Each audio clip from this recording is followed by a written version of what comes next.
Voilà, nous sommes dans la dernière étape de notre ascension de la montagne de transfiguration. Après la Samaritaine et l'aveugle-né, nous sommes invités à contempler Lazare, que Jésus sort du tombeau. Après ce cycle de 3 semaines que nous sommes en train de vivre, avec la démarche que je vous propose aujourd'hui, on va revenir dans la Semaine Sainte, les 2 derniers dimanches avant Pâques, enfin 2 dernières semaines, dimanche des Rameaux et tout le Triduum pascal jusqu'à Pâques. Nous refixerons notre regard sur le Christ dans sa passion pour l'accompagner heure par heure, marcher avec lui. Et déjà, je peux vous donner mon encouragement pour ces dernières semaines à reprendre peut-être la fin des évangiles.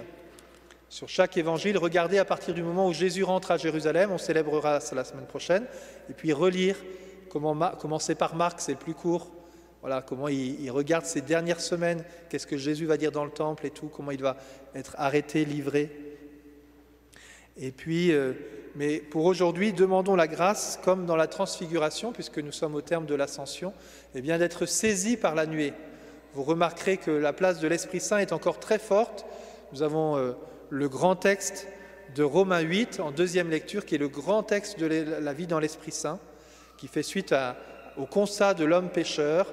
Tout à l'heure, dans la journée, on vous proposera de vous confesser, voilà, de recevoir la miséricorde. Saint Paul fait l'expérience de son péché. Et suite à cela, il y a cette vie dans l'esprit qui est manifestée. Mais aujourd'hui, nous recevons donc ce texte de la résurrection de Lazare dans un contexte un peu particulier, puisque une de nos sœurs, cette semaine, s'est donné la mort.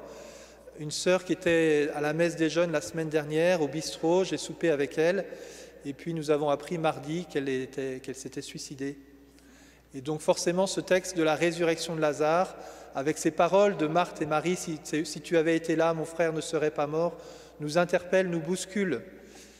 Et nous sommes invités à recevoir ces textes aussi dans ce drame et aussi dans un deuil que nous avons tous à vivre ici dans la communauté paroissiale. Alors peut-être que tous les paroissiens du dimanche ne la connaissent pas, mais il me semblait bon qu'on puisse porter cela dans la prière. Porter cette sœur, mais aussi porter tous ceux qui vivent ce drame douloureusement, tous ceux qui ont des pensées suicidaires tout au long de leur journée et qui ne savent pas de quoi demain sera fait dans cette incertitude. Le Christ nous invite à la vie, c'est la vie qu'il veut pour nous en abondance. Et hier soir, nous avions la boîte à chansons et vous voyez, il y avait des choses dans cette soirée marquée par la musique, l'art, le déploiement, la rencontre fraternelle qui nous montre qu'il y a quelque chose à vivre dans cette vie humaine. Et si des fois nous sommes dans les ténèbres et nous ne voyons plus la lumière, eh bien, comment nous nous encourageons, comment nous pouvons nous soutenir, comment nous osons crier.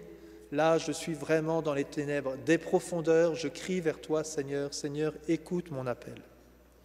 Donc nous vivons ce texte, nous recevons ces textes aujourd'hui dans une double attitude, l'attitude de la première lecture, je vais ouvrir vos tombeaux et vous en ferez sortir, dit le Seigneur. Et puis dans l'attitude de la deuxième lecture, mais Dieu veut redonner vie à nos corps mortels par l'Esprit Saint qui habite en nous. Laissez jaillir l'Esprit. Entre ces 2 lectures, nous avons le psaume que nous avons entendu, le psaume 129, qui rejoint tout le monde. C'est un psaume que j'aime beaucoup prendre lors de funérailles, parce qu'il me plaît à imaginer le défunt. Des profondeurs, je crie vers toi, Seigneur, Seigneur, écoute mon appel. Si tu retiens les fautes, qui subsistera? Mais près de toi se trouve le pardon. Et de voir le Christ qui veut venir nous donner sa grâce, qui veut venir nous sortir de nos tombeaux. Alors je ne dis pas que je vais vous partager simplement ce que j'ai partagé avec un des frères qui était proche de cette personne, et ce qui me disait, mais est-ce que Dieu va l'accueillir? Je suis certain que lorsque l'on meurt et qu'on voit l'amour de Dieu, Dieu veut nous prendre dans ses bras. Est-ce que je vais me laisser saisir par cet amour du Christ?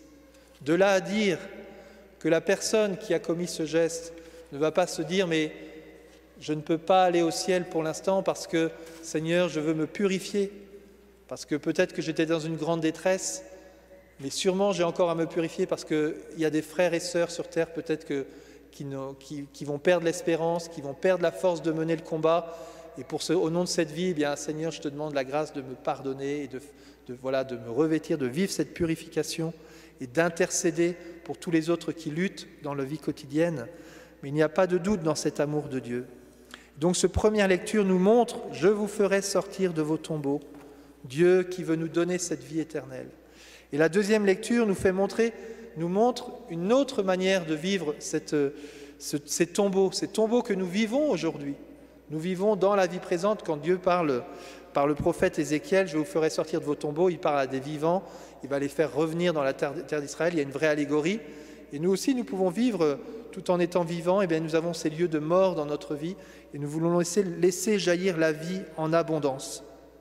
Et nous aussi, nous pouvons faire nôtre, dans notre vivant, ce psaume 129, « Des profondeurs, je crie vers toi, Seigneur.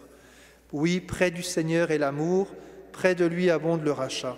Seigneur, cet amour, cette grâce, près de lui est la grâce, tu veux me la donner aujourd'hui. » Tout au long de ce parcours, ces 3 semaines, nous avons vu David qui s'est laissé emparer par l'Esprit Saint, et nous voyons l'Esprit qui veut se mettre en œuvre et nous faire vivre. Le corps, il est vrai, reste marqué par la mort à cause du péché, mais l'Esprit vous fait vivre, nous dit saint Paul dans l'Épître aux Romains. Celui qui a ressuscité Jésus d'entre les morts habite en vous. Par le baptême, nous avons reçu l'Esprit Saint en plénitude, et nous voulons laisser l'Esprit Saint jaillir dans notre vie, transpercer toute ténèbre qui peut habiter notre cœur. Donc entre ces deux attitudes, de la première et la deuxième lecture, de ceux qui sont morts et de ceux qui sont vivants, et nous avons non seulement le psaume « Des profondeurs, je crie vers toi », mais nous avons aussi cette profession du Christ dans l'évangile de la résurrection de Lazare. « Je suis la résurrection et la vie, quiconque vit et croit en moi ne mourra jamais.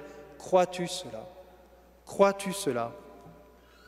Dans l'évangile d'aujourd'hui, il est beau de voir Marthe qui d'un côté va lui dire « Oui Seigneur, je crois que tu es le Christ, le Fils de Dieu, celui qui vient dans le monde. » Et nous, frères et sœurs, dans un instant, nous allons redire notre credo. « Je crois Seigneur en Dieu le Père, en Jésus-Christ, en l'Esprit Saint.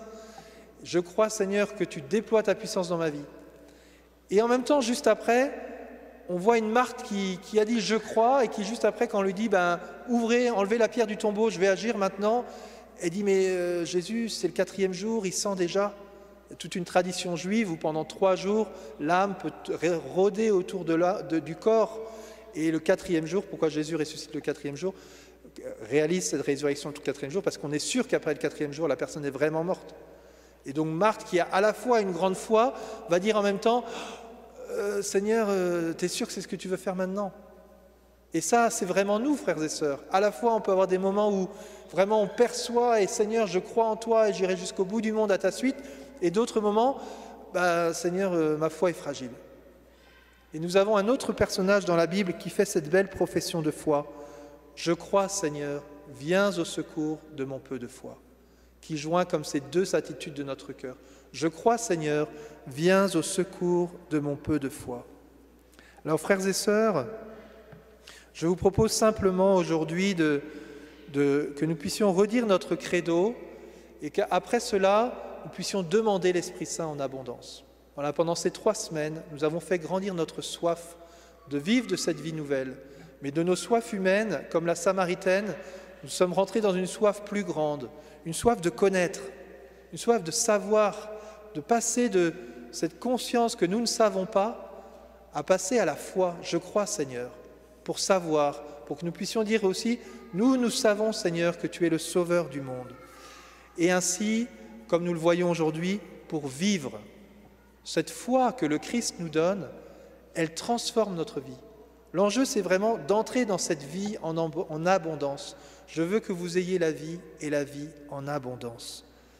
Ne pas savoir, croire pour connaître et pour vivre. Voilà le chemin que nous voulons vivre, frères et sœurs, tous ensemble. Alors aujourd'hui, je vous propose une démarche simple. Je vous propose, simple mais un peu engageante quand même, mais pas facile je veux dire, parce que ça en général ce que je vous propose on le fait en privé, ça fait 4 jours que je suis comme ça en train de dire je le fais, je le fais pas, je le fais, je le fais pas, je le fais pas, je le fais pas, je le fais pas, mais si, vas-y, fais-le, mais non je le fais pas, mais si, peut-être que je voudrais quand même le faire, je vais le faire. Je vais vous proposer, puisque dans la suite de cette question que je vous ai posée, est-ce que vous avez fait cette rencontre avec Jésus ? Eh bien ceux qui ont le désir de faire cette rencontre avec Jésus, et qui ne l'ont pas forcément faite. Ceux qui ont le désir de vivre de l'Esprit Saint, eh bien, qui n'ont pas forcément expérimenté cette vie dans l'Esprit Saint. Ceux qui sont dans leur tombeau et qui aimeraient bien vivre et laisser la puissance de Dieu s'exercer dans leur vie. Chacun dans son cœur, pour la raison qu'il veut, je vais vous inviter à vous avancer après qu'on ait dit nous aussi notre foi. Je crois, Seigneur, que tu es le Sauveur du monde. Je vais vous inviter à avancer le long du banc de communion, ceux qui en ont besoin. Et je vais vous bénir. Voilà, vous pouvez vous mettre à genoux sur le banc de communion. Ce n'est pas un sacrement, ce n'est pas la confirmation que je vous donne, ce n'est pas le sacrement de l'ordre. Comme m'a dit un séminariste, si c'est le sacrement de l'ordre, je viens tout de suite. Non, ce n'est pas le sacrement de l'ordre. C'est ce que je fais chaque dimanche quand je vous bénis. Mais là, personnellement, je vais vous bénir les uns après les autres pour que le Seigneur agisse dans votre vie et que vous puissiez voir sa puissance. Plus tard, après, dans le temps pascal, on pourra discerner, peut-être avec le groupe de prière, on verra le moment, sur ce que veut dire cette vie dans l'esprit, la vie charismatique et tout ça, pour qu'on puisse avoir une vision complète. Mais avant d'entrer dans cette vie un peu active avec l'Esprit Saint, renouveler ce don de l'Esprit Saint que nous avons reçu depuis notre baptême. Voilà, et donc ceux qui le désirent, s'avancer, se mettre à genoux, je vous bénirai. S'il y en a d'autres derrière qui le demandent, vous vous releverez. Pendant ce temps-là, on va invoquer l'Esprit Saint. Et vous, dans votre cœur, vous laisserez monter à Dieu votre prière.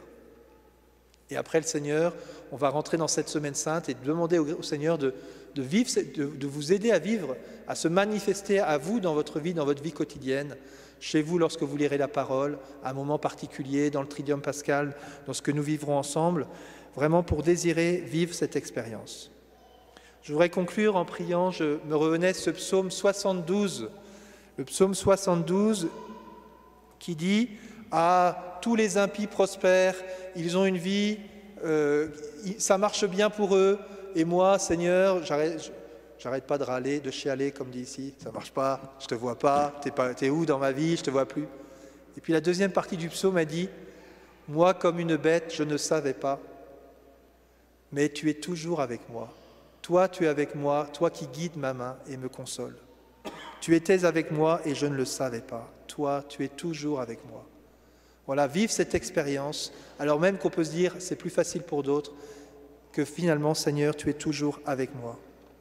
Frères et sœurs, il y aurait bien d'autres choses à dire sur l'Évangile, mais je me concentre là-dessus aujourd'hui. Je vous laisse encore une fois le méditer tout au long de cette semaine pour que vraiment Dieu puisse manifester sa puissance dans notre vie. Amen.